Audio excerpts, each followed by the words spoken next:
د هغه مشر چې کله د حکومت نه لرې شو دا کاغذ ما ته راغلی دی او زما خلاف سازش شوی دی داسې و که نه خو نننی بیان د هغه تاسو کتلی وایي چې امریکې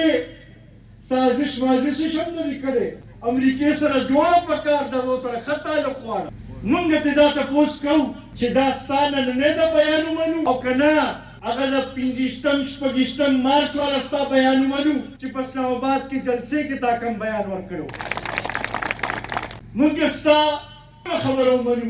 د اقتدار کې راتلو نه مخکې تا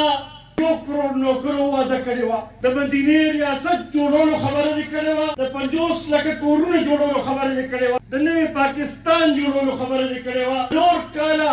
د ټول ملک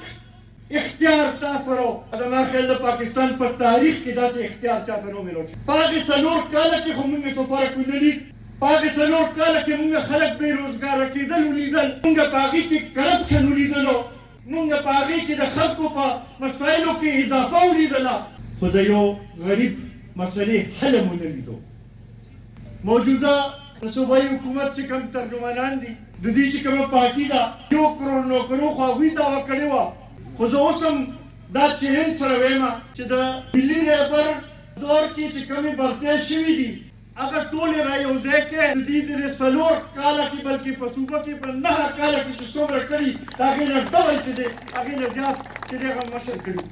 او دوی خو وایي چې موږ به کرپشن خاتمه کوو د کرپشن خاتمه د 1 لک روپۍ سکیل باندې وشوه چې د کلاس 4 4 लाख रुपए कीमत लगे د 6 स्केल नौ करे 6 लाख रुपए कीमत लगे دا شانتي بیا په ورځ چې څومره سکیل زیاتیږي هغه قیمت په زیاتې دو نن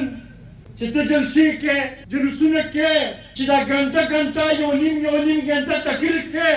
تا په خپل وخت کې کارکردګي خیر وه نو نن باندې دا تقریرونه په خپل هغه کارکردګۍ کول نورو خلاف په دې نه کول خو چونکې 4 کاله کې تا کارکردګي ونه خیره شوه بلکې زه به دا ووایم ستا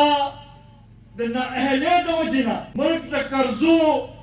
کې داسې ډوب شو چې د پاکستان په تاریخ کې داسې چېرته نه شوې نو ځکه اوس ته چې پاسې نورو باندې تنقید کوې خپل څه کارنامه خپل څه اهلیت چې دی خپل څه خدمت چې دی قوم ته نشي را مخامخ کولی